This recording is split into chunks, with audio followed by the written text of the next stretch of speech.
যখন মেরাজের আলোচনা করে তখন মেরাজ একটা বিশাল এক ঘটনা, অতি আশ্চর্য এক ঘটনা, রাসূলের এক বিরাট মুজিজা। এই ধরনের কথা বলতে বলতে রাসূল কেমন করে মক্কা থেকে বাইতুল মুকাদ্দাস গেলেন, বাইতুল মুকাদ্দাস থেকে কিভাবে আসমানে গেলেন, কেমন করে আসলেন, এই আলোচনা করতে করতেই সময় শেষ করে দেয়। বিষয়টা এরকম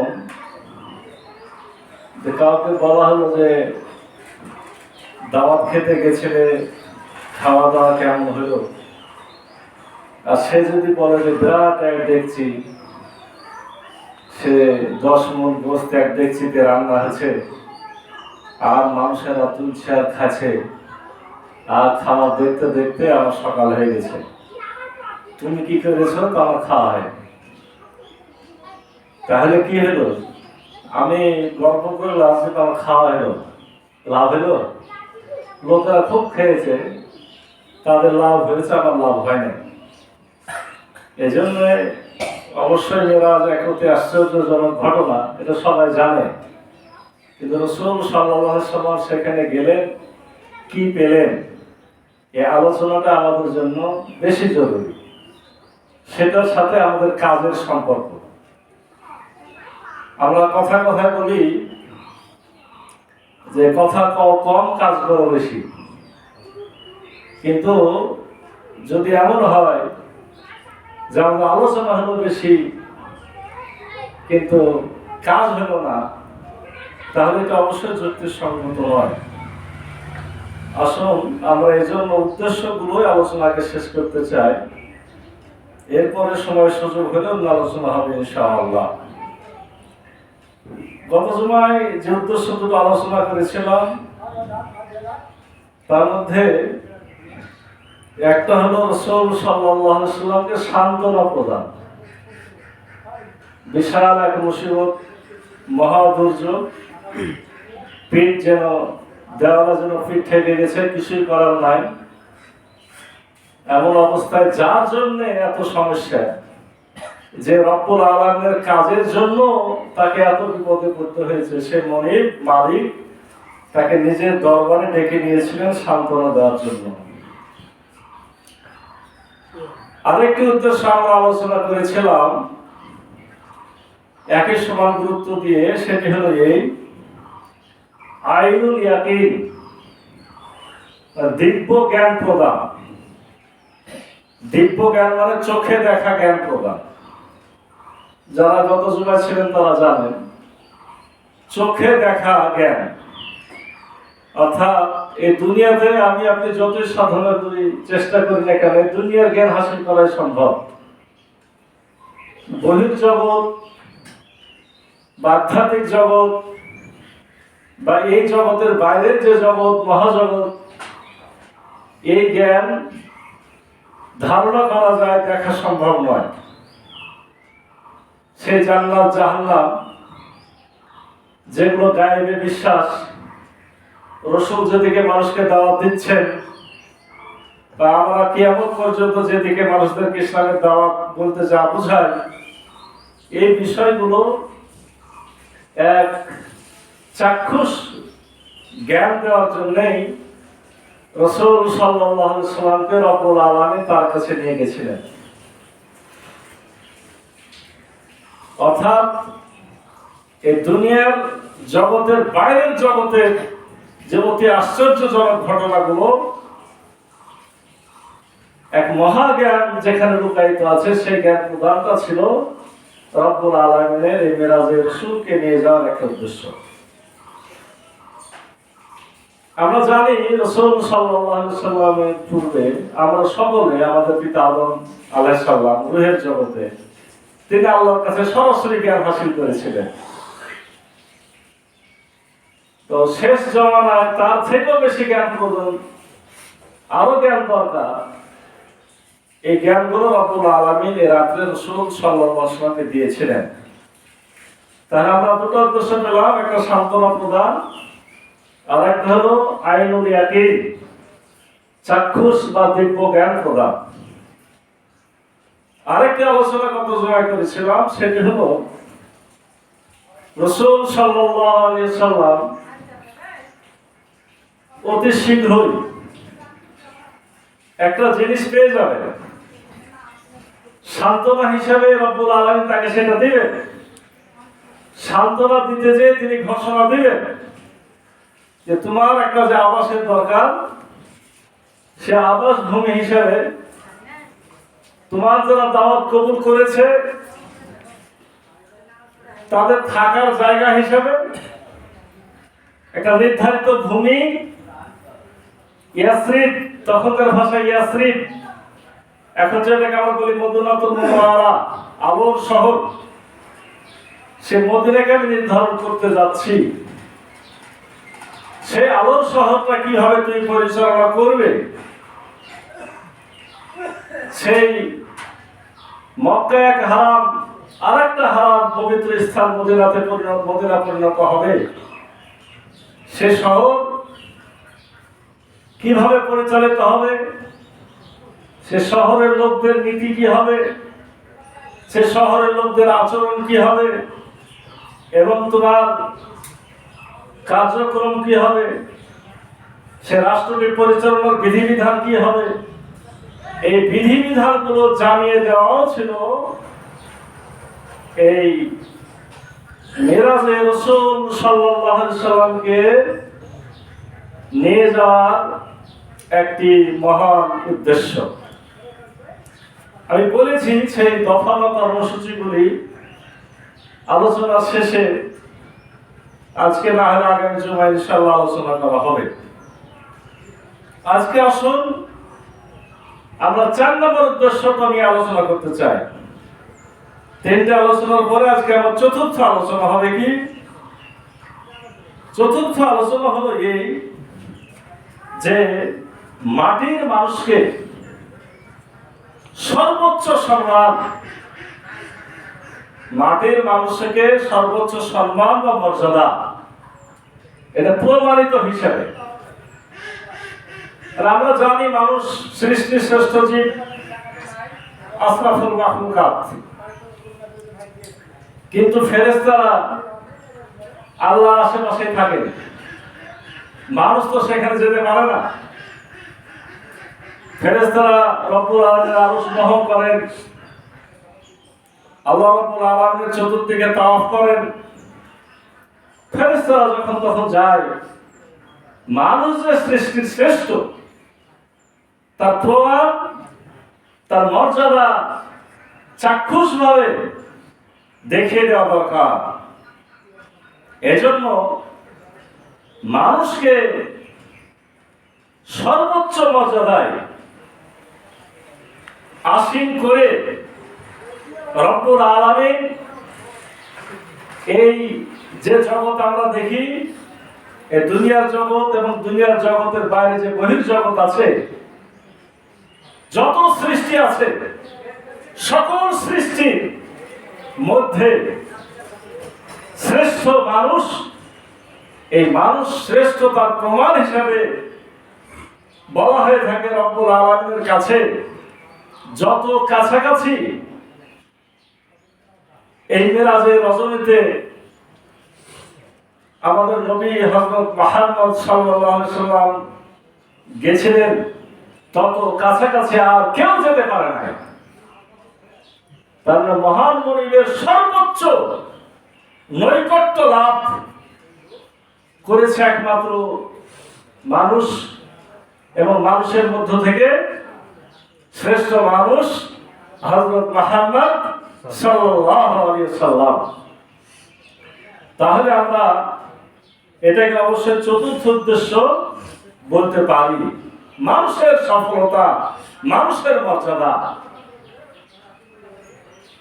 ঠিক পাশাপাশি আমরা পঞ্চম উদ্দেশ্য এটাও বলতে পারি, সেটা হলো এই যে আমার রাসূল হযরত মুহাম্মদ সাল্লাল্লাহু আলাইহি সাল্লাম মানুষের মধ্যে মানুষের শ্রেষ্ঠত্ব প্রমাণ করার সাথে সাথে সে মানুষটা কে, সেটা হলো সকল নবীর শ্রেষ্ঠ নবী, সকল মানুষের শ্রেষ্ঠ মানুষ হযরত মুহাম্মদ সাল্লাল্লাহু আলাইহি সাল্লাম, অর্থাৎ নবীদের মধ্যে যে আবার আমাদের নবী শ্রেষ্ঠ, এটা প্রমাণ, এটা দেখে দেওয়াটা, এটা আমরা বলতে পারি এই রজবের ৬ষ্ঠতম উদ্দেশ্য, ৬ নম্বর উদ্দেশ্য।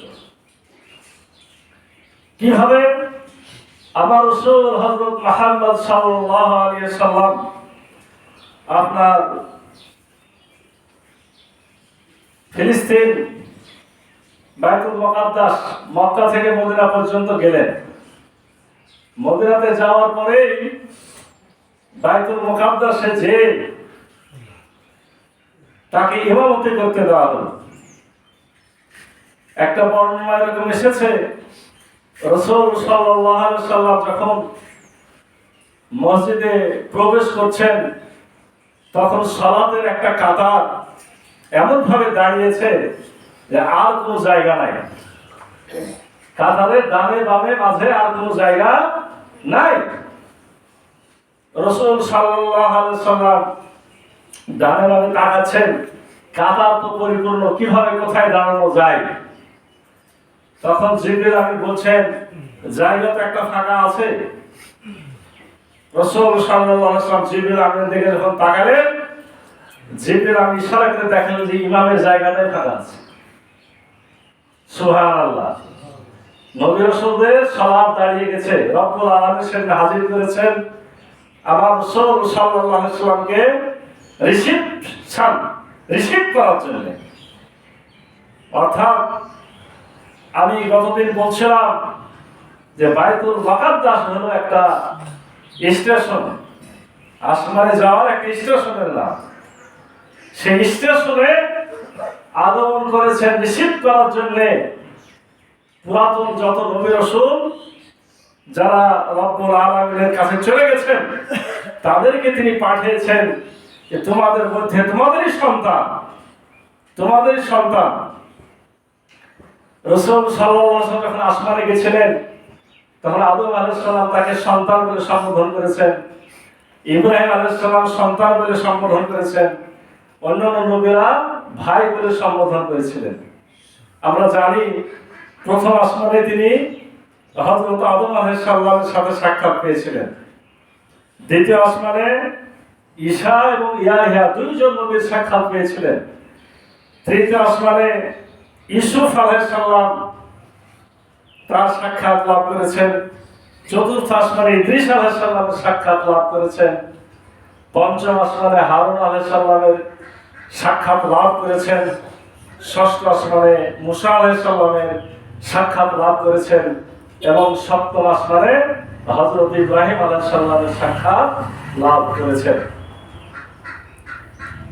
এই নবী রাসূল সাল্লাল্লাহু আলাইহি সাল্লামের মধ্যে প্রথম আসমানের আদম আলাইহিস সালাম আর সপ্তম আসমানের ইব্রাহিম আলাইহিস সালামের দুইজন নবী আমার রাসূল সাল্লাল্লাহু আলাইহি সাল্লামকে সন্তান বলেই সম্বোধন করেছিলেন। আর বাকি পাঁচটা আসমানের পাঁচজন নবী রাসূল যারা ছিলেন তারা ভাই সম্বোধন করেছিলেন। নবীরা নবীদের ভাই, আবার একদিক দিয়ে তারা নবীরা নবীদের ভাই, অন্য দিক দিয়ে আবার পুরাতন হিসেবে আদম আলাইহিস সালাম ইব্রাহিম আলাইহিস সালাম তাদের বংশের সন্তান আমাদের নবী হযরত মুহাম্মদ সাল্লাল্লাহু আলাইহি সাল্লাম। তাহলে এই সম্মানিত তোমাদেরই সন্তান, তোমাদেরই ভাই, কিন্তু আজকে আমি তাকে বিশ্বের সৃষ্টির শ্রেষ্ঠ হিসেবে, দুনিয়ার সর্বশ্রেষ্ঠ নবী রাসূল হিসেবে তাকে প্রেরণ করেছি এবং আজকে আমি তাকে দাওয়াত করেছি। কে দাওয়াত করেছেন? স্বয়ং মহান রব্বুল আলামিন। আমি এর আগেও বলেছি আল্লাহ দাওয়াত গ্রহণের মানসিকতা আমাদেরও থাকা দরকার। আল্লাহ বলছেন নজুলাম মিন গফুরির রহিম, যারা জান্নাতি তারা আল্লাহ রাব্বুল আলামিনের মেহমান। মেহমান কে হয়? যাকে দাওয়াত দেওয়া হয়। তাহলে আমরা কিন্তু আল্লাহর মেহমান হতে পারি, কিন্তু সেটা হবে কখন? বিচার ফয়সালার পরে, জান্নাত অথবা জাহান্নাম।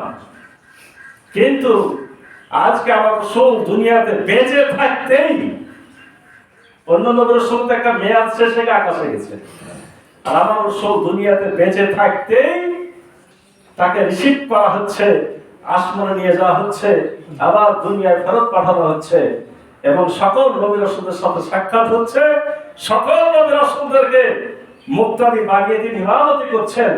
অর্থাৎ নবীদের শ্রেষ্ঠ নবী এই মর্যাদায় সমাসীন করাটাও ছিল এই মেরাজের একটা মহান উদ্দেশ্য। আমরা এটা সপ্তম উদ্দেশ্য হিসেবে আপনাদের সম্মুখে উল্লেখ করলাম।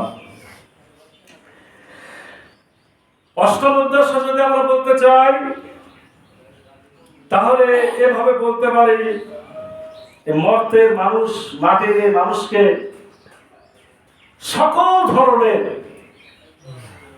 লোভ লালসার ঊর্ধ্বে উঠানো। মানুষ দুনিয়াতে থাকলে মানুষের একটা চাহিদা থাকে, আমার ঘর হোক, আমার বাড়ি হোক, আমার একটা দেশ হোক, আমার একটা রাষ্ট্র হোক, আমার একটা রাজত্ব হোক, আমি একটু সুখে থাকতে চাই, আমি একটু সম্মানে থাকতে চাই, আমাকে বেইজ্জত না করা হোক, আমাকে সবাই মর্যাদা দান করুন। এটা সব হলো দুনিয়ার লোভ লালসা। সবগুলা খারাপ তা না, অবশ্যই ভালো, কিন্তু সকল ভালো চাইতে মহান ভালো কোনটা? সেটা হলো পরকালের যেটা ভালো। কি ঠিক না বেশি? দুনিয়ায় আপনাকে কেউ দেখতে যদি নাও পারে, সকলে মিলে গালিগালাজ করে, সকলে আপনাকে ঢেল ছুড়ে, সকলে আপনাকে তিরস্কার করে, সকলে আপনাকে টিটকারি করে, আর গাল দেখ, মন্দ দেখ, আপনাকে ধুয়ে দেখ, আপনাকে জরিমানা করুক, আপনার উপর অত্যাচার করুক, আপনার উপর জুলুম করুক, সবাই আপনাকে মাটির সাথে মিশিয়ে দেখ, কিন্তু আপনি যদি জান্নাতে হয়ে যান, এর থেকে বড় সফলতা আর হতে পারে না। আমার রাসূল হযরত মুহাম্মদ সাল্লাল্লাহু আলাইহি ওয়াসাল্লামকে এরকম আচরণ করা হয়েছে।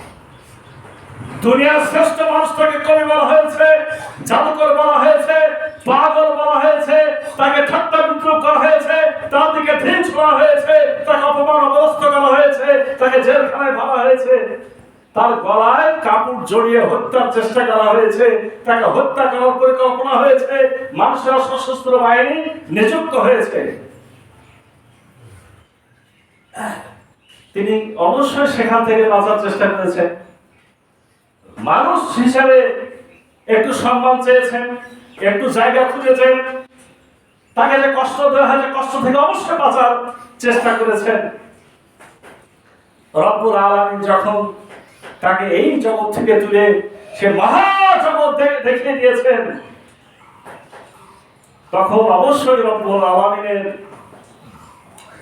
এই অতি আশ্চর্যজনক গায়েবের বিষয়গুলো দেখার পরে আমার রাসূল হযরত মুহাম্মদ সাল্লাল্লাহু আলাইহি ওয়াসাল্লামের মধ্য থেকে দুনিয়ার সমস্ত জ্ঞানী, সমস্ত চাহিদা বাসনা, সমস্ত আশা আকাঙ্ক্ষা চিরতরে ধ্বংস হয়ে গেছে। এগুলো আমার দরকার নাই। আমার দরকার কোনটা? মহান রব্বুল আলামিনের কাছে যেটা গোপন আছে, সেই গোপন ধন ভান্ডার, সেই গোপন জান্নাত, সেই গোপন সম্পদ, সেটাই আমার দরকার। এটাই স্বাভাবিক। আমার রাসূল হযরত মুহাম্মদ সাল্লাল্লাহু আলাইহি সাল্লাম যখন মৃত্যু শয্যায়, অর্থাৎ যে অসুখে তিনি দুনিয়া থেকে বিদায় নিয়েছেন, তখন তিনি একজন সাহাবীর সামনে বর্ণনা করছেন যে আমাকে রব্বুল আলামিন দুটা জিনিস দিতে চাইলেন। একটা হলো চিরঞ্জীব, মানে আমিও দুনিয়া যতদিন থাকবে আমি ততদিন বেঁচে থাকবো, এবং দুনিয়ার সমস্ত ধনরত্ন ভান্ডারের চাবি আমাকে দিতে চাওয়া হলো। আর একটা হলো তার সাথে সাক্ষাৎ। কয়টা? দুটা। মানে একটা হলো দুনিয়ায় বেঁচেও থাকবে, দুনিয়ার সমস্ত ধন ভান্ডারের চাবিও আমার রাসূল হযরত মুহাম্মদ সাল্লাল্লাহু আলাইহি ওয়াসাল্লামের কাছে থাকবে। একেবারে এটা রাসূলুল্লাহ জীবনের শেষ সময়ের হাদিস। তিনি একটা সাহাবীকে ডেকে বলছেন যে আমাকে, সাহাবীর নামটা খুব পরিচিত না, আমি পড়েছিলাম মনে নেই, এই জন্য আমার কোনো মরসুম আগে হয়তো মনে থাকতো, একজন অপরিচিত নাম। রাসূলুল্লাহ এক এক মানুষকে এক এক রকম ভালোবাসতেন। অনেকের নাম জানেন না, অথচ দেখা যাচ্ছে তাকে রাসূলুল্লাহ এত বেশি ভালোবাসতেন আর কাউকে ভালোবাসতেন না। মহা বিপদের সময় দেখা যেত এক একজন সাহাবী রাসূলুল্লাহর পাশে এক এক রকম ভাবে দাঁড়িয়ে গেছে। ওই সাহাবীকে এই কথাটা বলছেন যে আমাকে দুটো জিনিস দেওয়া হয়েছে। প্রথমটা হলো আমি আজীবন বেঁচে থাকবো, সেই সাথে দুনিয়ার সমস্ত ধর্মভাগ্য আমার হাতে থাকবে।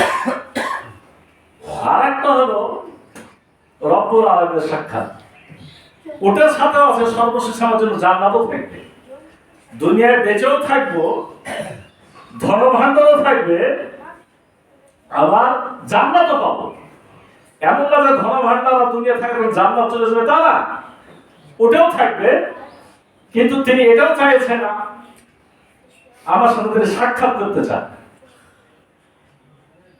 তো সাহাবী বলছেন, ইয়া রাসূলুল্লাহ অবশ্যই প্রথমটা ভালো, আপনি বেঁচে থাকবেন, আমাদের সাথে থাকবেন, গোটা দুনিয়ার ধনভাণ্ডার আপনার হাতে থাকবে, আবার শেষে তো পরিণাম জান্নাত আছেই। রাসূলুল্লাহ হাসি দিয়ে বলছেন, আমি দ্বিতীয়টাকে পছন্দ করে ফেলেছি। সুবহানাল্লাহ। মানে আল্লাহ ডাক দিয়েছেন সাক্ষাতের জন্য, আর একচুল পরিমাণ আমার দুনিয়াতে থাকার আর ইচ্ছা আমার নাই। এগুলো কিভাবে সৃষ্টি হয়? এই দুনিয়ার মোহ মায়া মমতা আপনাকে যত বেশি চেপে বসবে, তত বেশি দুনিয়ায় বেঁচে থাকতে আপনার ইচ্ছা হবে, ছাড়তে মন ছাড়ে না। কিন্তু আপনার যদি আখিরাতের সফলতা মূল সফলতা হিসেবে আপনার ভিতরে আকীদাতে কিনে গেড়ে যায়, আপনি তো চাইবেন যে আমার যত দ্রুত এই পচা জায়গা ছেড়ে আমার আসল জায়গায় যাওয়া যায় ততই ভালো। কি ঠিক না ঠিক? তাহলে এই যে সকল ধরনের লোকদলের মধ্যে ওঠার জন্য যে জ্ঞান, এই জ্ঞানটা প্রদান করাটাও ছিল এই রজনীতে রাসূল সাল্লাল্লাহু আলাইহি সাল্লামকে আসমানে নিয়ে যাওয়ার একটা উদ্দেশ্য। 9 নম্বর যদি আমরা বলতে চাই যে রব্বুল আলামিন কেন রাসূল হযরত মুহাম্মদ সাল্লাল্লাহু আলাইহি ওয়াসাল্লামের মিরাজ করিয়েছিলেন, তাহলে আমরা বলতে পারি মক্কাবাসীদের মনে মুহাম্মদ সাল্লাল্লাহু আলাইহি সাল্লাম এর প্রতি, রাসূলের প্রতি মক্কাবাসীদের ভক্তি, বিশ্বাস এবং শ্রদ্ধা তৈরি করা।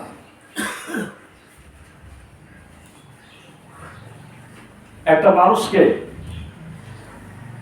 মানুষকে যতই সে মানের মানুষ হোক, মর্যাদার মানুষ হোক, সবাই মিলে যদি তাকে পাগল বলে, ঠাট্টা করে, তার থাকার জায়গা নাই, খাওয়ার জায়গা নাই, পালায় বেড়াচ্ছে, স্ত্রী মারা গেল, চাচা মারা গেল, কেউ গুরুত্ব দেয় না, কোথাও তার মানুষ তার দাওয়াত কবুল করে না, আরব এলাকার কেউ আর গ্রহণ করে না, তাই পেটে জায়গা নাই। এই অবস্থাতে তিনি যদি মদিনা চলে যান, মানুষদের ভিতরে একটা ধারণা থাকতেই পারে তো পলাতক বাহিনী, আমরা কেউ দাম দিইনি, তখন তিনি কোথায় গেছেন?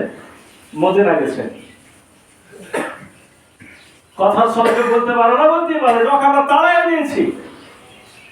এরকম দেখো অনেক ভালো ভালো মানুষের জীবনের এরকম গল্প আছে, কোন এলাকায় হয়তো বড় আমরা তাড়াই দিয়েছি, রসুলকে তারা বলতেই পারে।